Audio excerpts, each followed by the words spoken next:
Bien, bonjour à tous.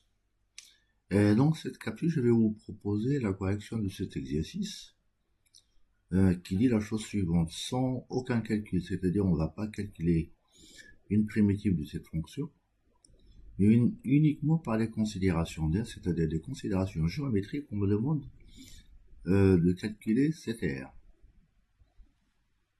Donc, dès lors, en fait, la chose la plus importante, on me demande sans utiliser le calcul intégral. C'est ça ce qui est demandé dans cet exercice. Donc quand on regarde l'après-midi, en fait quand on regarde l'intégrale, on peut écrire cette intégrale sous la forme de l'intégrale de moins 1 à 1, de 1 multiplié par dx, plus l'intégrale de moins 1, de moins 1 à plus 1, pardon,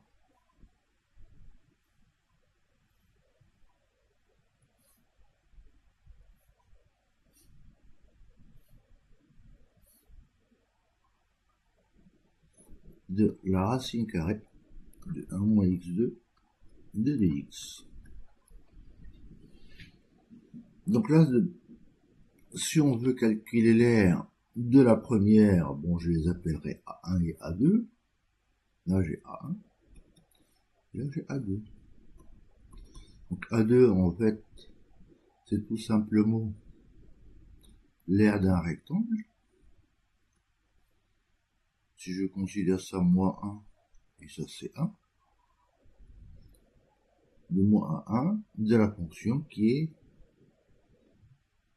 la fonction constante qui est égale à y est égale à 1. En d'autres termes, l'intégrale de moins 1 à 1 de 1 dx, c'est tout simplement g est égal tout simplement, ça c'est A1, j'appelle ça x, et ça c'est y, qui est y est égal à f de x, et là c'est la fonction constante, c'est 1.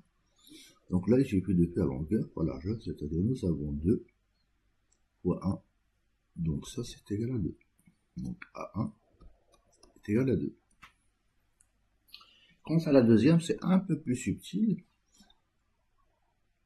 En principe, quand on a l'habitude, ça c'est l'équation, il faut savoir de quoi il s'agit. Sinon, on ne peut pas, voir qu'il s'agit tout simplement de la moitié d'un cercle. Je rappelle que l'équation d'un cercle centré à l'origine, un cercle mettant de centre O et de rayon 1, la première équation x au carré plus y au carré est égal à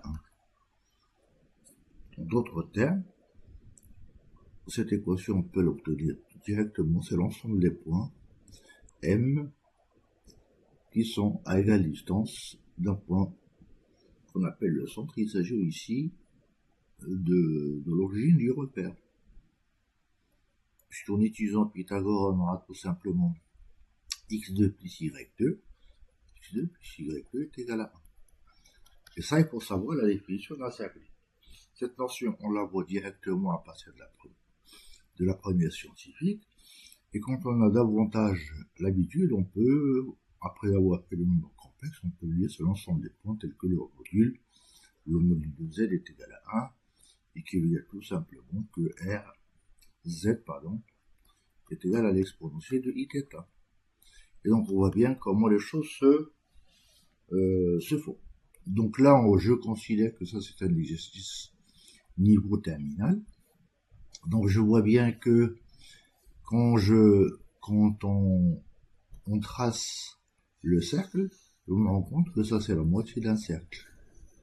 Sinon, je n'aurais pas une fonction, mais il y aurait tout simplement une courbe. Donc la partie supérieure du cercle, tout simplement, celle-là. C'est un cercle centré en 1, si j'appelle ça l'unité. Et donc ça c'est l'unité. Et donc voilà l'équation de ce cercle. 1, 2, 3, 1, 2, 3, et ça c'est la partie supérieure. Ça, c'est y est égal à plus la racine de 1 moins x2. Si je trace le symétrique de cette courbe de l'autre, c'est-à-dire le symétrique par rapport à l'axe des abscisses, j'aurai tout simplement le cercle. En d'autres termes, A2, une fois que j'ai Remarquez ça, le résultat est immédiat. Donc A2, je peux dire que A2, je vais mettre ici, A2 est égal tout simplement à pi multiplié par le rayon au carré, c'est-à-dire 1 au carré. Le rayon ici c'est 1 au carré sur 2. Sur 2, pi R2 sur 2, puisqu'il s'agit de la moitié du cercle, donc c'est pi sur 2. Et, en définitive, l'air total, je vais vous montrer après la courbe. Je vais mettre ici, l'air total, A total, est égal à 1 plus A2, qui est égal à pi sur 2, plus, nous avons dit, je l'ai mis où? Longueur fois largeur, donc 1 multiplié par 2, c'est-à-dire plus 2.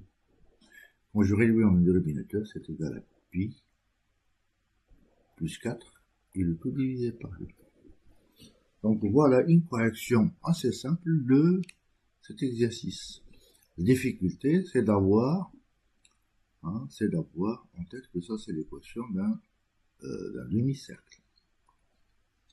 Sinon, avant de vous montrer la courbe, et ça ce sont des réflexes qu'on a en pratique, mais surtout en connaissant la définition d'un cercle. Parce que sinon, la décomposition des deux intégrales reste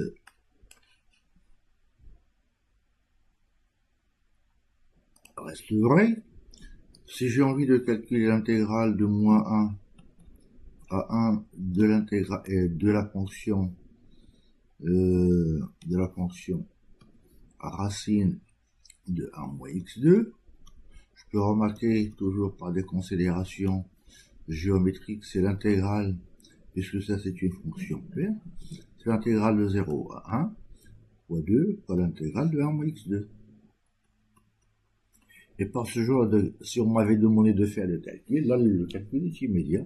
Il suffit de poser que x est égal à sinus de t, et de différencier, on obtiendra le même résultat. Ça c'est une remarque. Donc là si je pose x est égal à sinus de t, par exemple, d de x est égal tout simplement à cosinus de t, d de t.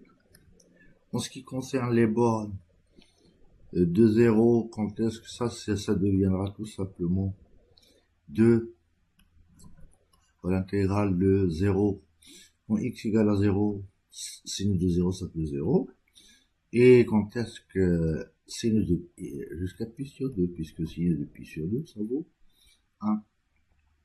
Donc là, je remplace 1 moins x2 par sinus t, j'aurai cosinus au carré. Donc là, j'aurai tout simplement cosinus de x. Pourquoi cosinus de x? J'ai pris la partie positive parce qu'entre 0 et pi sur 2, le cosinus est positif. Et dans ce cas-là, d de t va devenir, cosinus au carré, cosinus de t.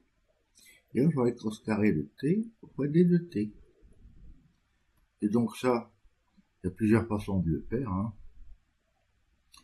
Je vais linéariser, sachant que cosinus de 2t est égal à 2 cosinus carré de t moins 1. Donc là, je linéarise encore, donc j'aurai cosinus au carré de t est égal à cosinus de 2t plus 1 divisé par 2.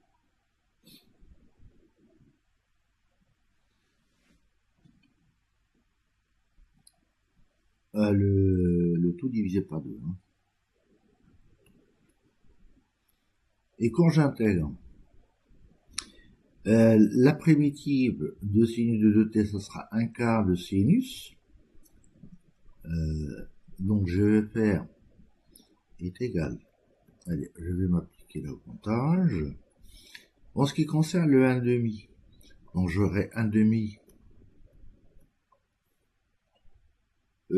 fois pi sur 2. Ça, c'est en ce qui concerne le terme constant, je l'ai intégré. Quant à l'intégrale de ceci, ben, ça sera tout simplement plus 1/2 fois la primitive de sinus de 2t. Ça sera tout simplement 1/2 fois sinus de 2t entre 0 et pi sur 2. Donc j'aurai sinus de 0, c'est 0, et sinus de pi, c'est 0, donc ce terme est nul. Donc en définitive, il va me rester pour ce terme ce que nous avons dit tout à l'heure, c'est tout simplement pi sur 2. Voilà comment on peut obtenir par le calcul et non pas par des considérations géométriques. Contour, la première partie, ça reste toujours la même, puisque c'est x, la primitive de 1 c'est x, et donc j'aurai 1 moins 1, ça fait 1 moins 1, ça fait du 2.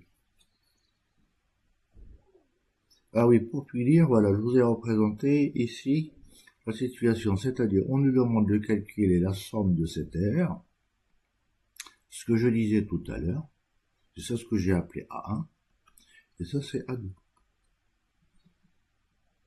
Donc là, vous voyez bien que c'est un carré, moins 1, de 1 ça fait 2, et ici j'ai un 1, ça c'est la fonction constante, 2 fois 1 ça fait 2, plus la moitié du cercle. Bien, une variante avant de finir, une variante j'aurais pu, ici, ça c'est un terme qui est constant, c'est ça ce qui a provoqué la translation de 1. Pour se méfier, on peut donner un nombre négatif ici, ça veut dire quelle est, puisque c'est un demi-cercle qu'on translate par ce chiffre. Ici, on l'a translaté de 1 vers le haut, on aurait pu le translater de moins 2 et vous aurez tout simplement une aire négative. Bien, j'espère que cette correction a été utile pour vous. Si vous l'avez aimé, vous pouvez la liker et vous abonner à ma chaîne. Quant à moi, je vous dis à bientôt.